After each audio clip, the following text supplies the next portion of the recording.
So I told her, I said, I just can't do it anymore. She goes, you did your best.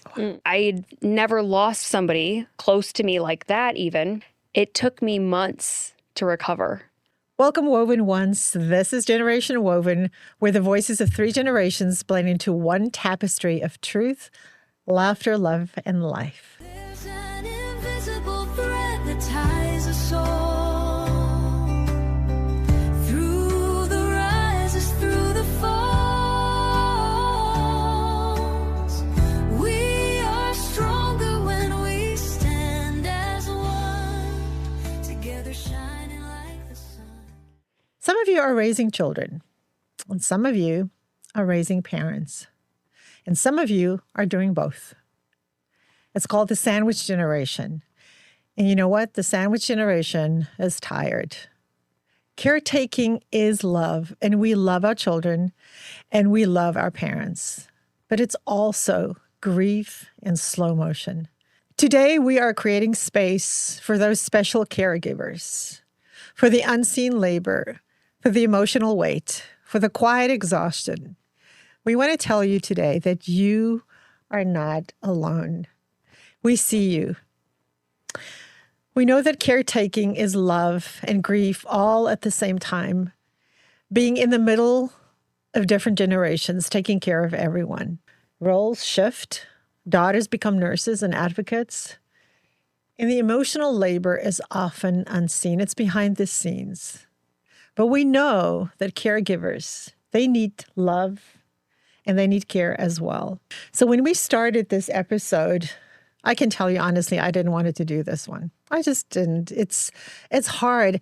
No, I don't have anybody that has gone through that myself, but I see at the office, I see many of our employees, I see many of my peers going through that. And when you come back in the office on a Monday, you can see the exhaustion on the faces of those that have to take care of their parents, but they still have kids in school or in college, and it's exhausting. But yet, this is what we choose to do because we love our parents and we love our children. So I know both of you have stories about taking care of somebody till the end.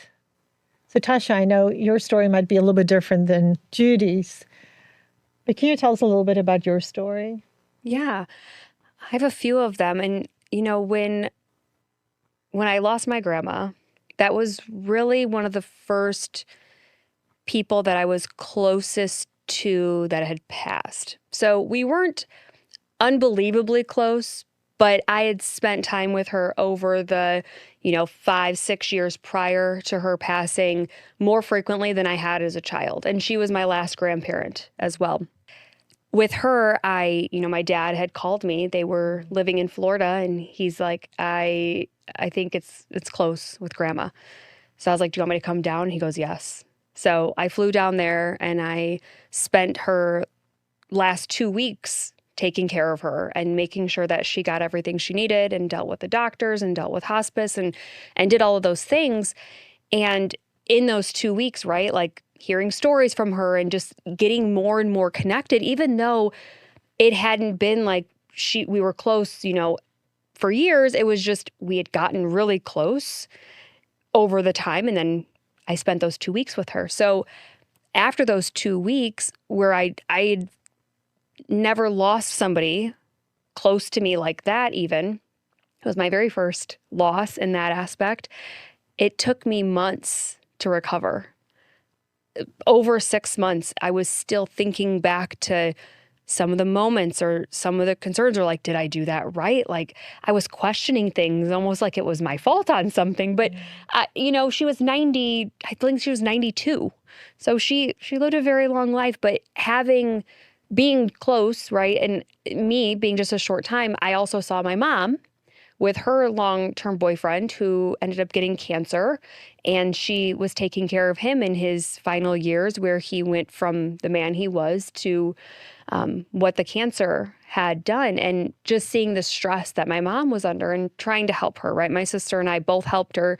Some other people kind of came in to give her some relief, but you don't realize how much they also, like in that longer term, years, we're talking that somebody is caring for someone. how that just becomes part of their life and that transition, right? And that's why this one's I'm so passionate about this topic, is because I saw how that transition can be really hard for people to step out of being that caregiver to then no longer. So the grief of just not just the grief of the person, but the grief of the life you were living every single day, taking care of that person, doing everything you needed for them, putting yourself on the back burner because of them. And then it's just over. And then it's over. It ends. And then you're left, what do I do? It's a void.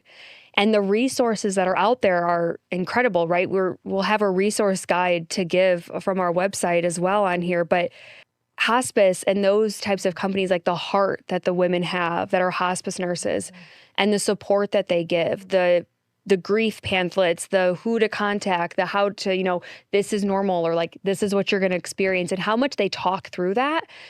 They're a godsend. And at that moment, I almost went back to the medical field, because working with those nurses, I was like, this is just an amazing thing they do. And I almost struggled with like, how do I help people like this? I want to help people work through these things, which, I mean, now we have this amazing opportunity here with Generations Woven. But yeah, I recognize it. And I know that people are dealing with this every day. Right. And it does get better after the grief, right? I see how great my mom is doing now. And with time, we still have the memories, but time does help. But I think remembering the importance of focusing a little bit on yourself, giving yourself those breaks, asking for help is something that I just want to make sure people find the resource and get some support where they need it. Judy, I want to definitely hear about, because I know you took care of your mom, but I have this question.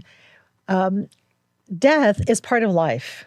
Right. And I think if you put your parents in an old age home or in an institution or somewhere, you don't really experience that part of life, the death.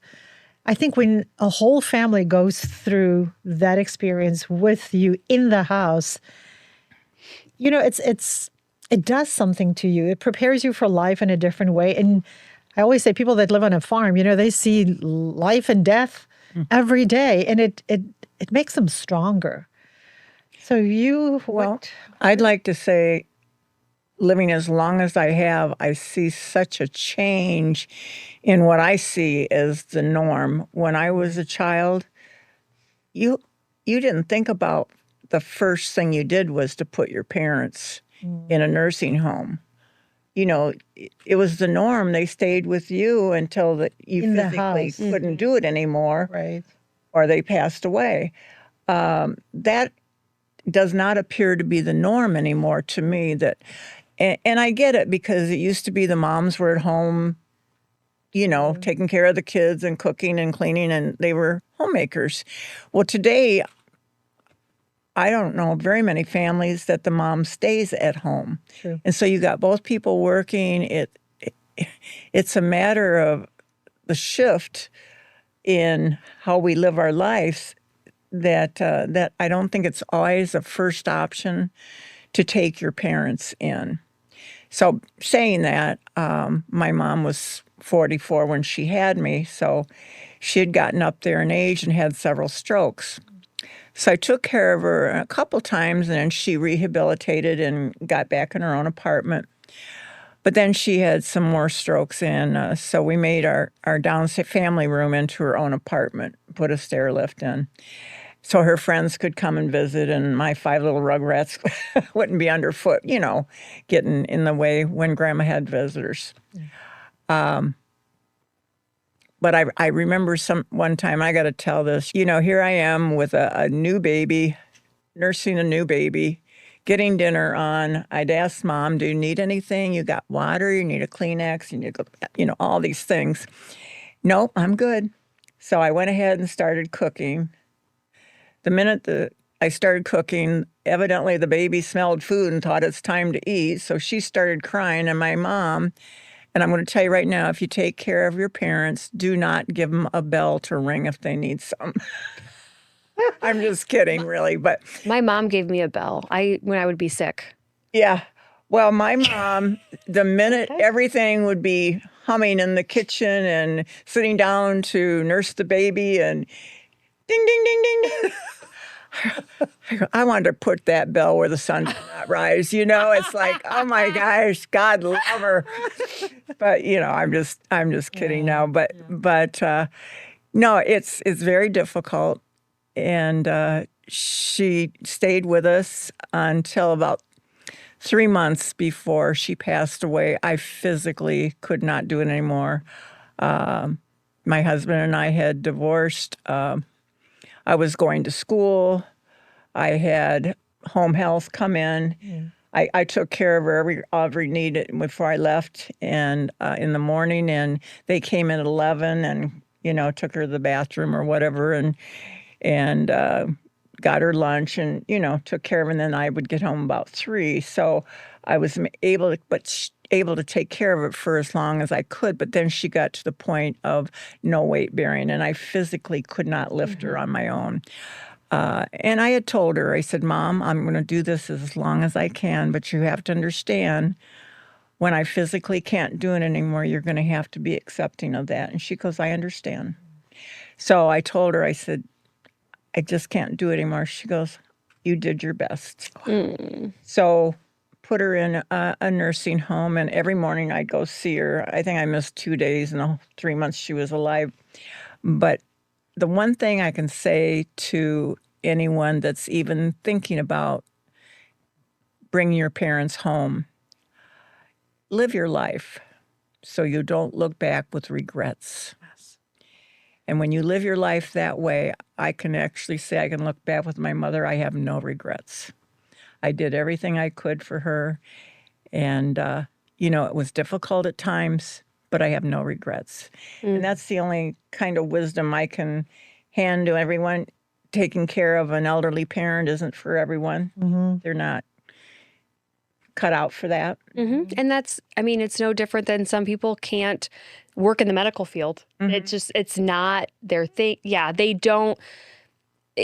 Sometimes it's better to do what you can do, but if it doesn't make sense for you to care for them, then don't, because then could be making their life worse, your life worse, and like that relationship it doesn't always make sense. So you have to do what's best for you and for them. And you have to be honest with them. Yes. And from the moment I brought her home, I said, I will take care of you as long as I can. I think honest with yourself, saying, I need support right now. Yeah. I need a friend to take care of her. I need to just go and read a book for 2 days, whatever that is. Yeah.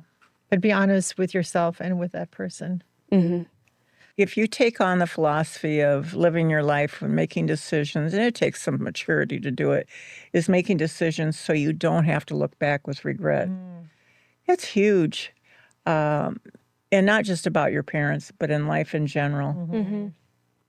If something can be done that will make a difference tomorrow, do it. There's a saying about just how powerful regret and guilt is, about more flowers are being used at funerals than actually giving the person flowers when they're alive. And I get that. I get that. So if you're one of those angels caring for somebody right now, we have a reminder for you. You are allowed to ask for support and need support. It's okay. So this week, tell one person what you actually need. Do you need to go to the library and read a book? Do you just need to be alone? Do you need to go to the movies with a friend? Not what is easy to say, what is true. And this Thursday, we have a special episode. We are bringing in an expert, because we're not experts on this, to talk about grief. Because grief doesn't only happen after the loss. Sometimes it happens during the time that you look after somebody, during love. But we do want to say, you're seen. You're definitely seen. So thank you for what you're doing. We love you.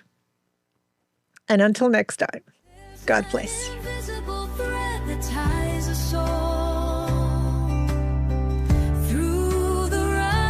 Through the falls, we are together shining